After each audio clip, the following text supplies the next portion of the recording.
और chief election commissioner आइन के आर्टिकल 220 के तहत अगर इख्तियारात इस्तेमाल नहीं कर सकते तो इस्तीफा दे दें।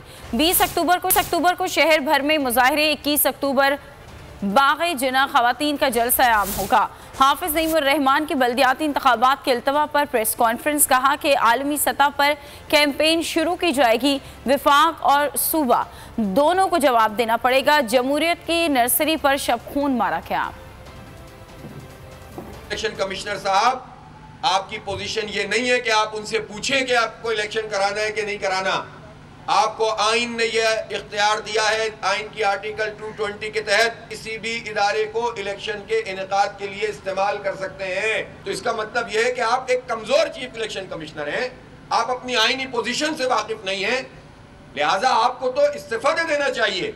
तीसरी मरतबा आपने यह हरकत की है। और जुमेरात को, परसों हम शहर भर में मुख्तलिफ मुकामात पर एहतजाज करेंगे। 21 तारीख को हमारा बहुत बड़ा जलसा आम खवातीन का बाग़े जिना में मुनक़िद किया जाएगा। हमने ये पहले ही फैसला किया था, अगर ये भाग भी जाएंगे तब भी हम ये जलसा करेंगे, चलाएंगे। और इस तहरीक को सबको फेस करना पड़ेगा। सबका मतलब सबको फेस करना पड़ेगा और आइंदा के लाए अमल का ऐलान करेंगे इंशाअल्लाह। अगर आपको ये वीडियो पसंद आई है तो हमारे चैनल को सब्सक्राइब करें और बेल आइकन को प्रेस करें।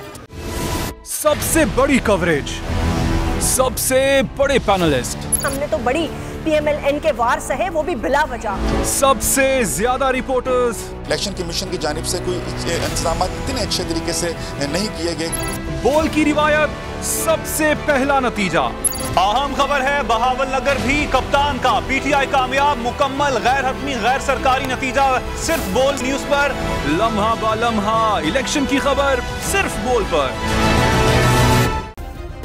सब्सक्राइब करें और बेल दबाएं ताकि कोई खबर रह न जाए।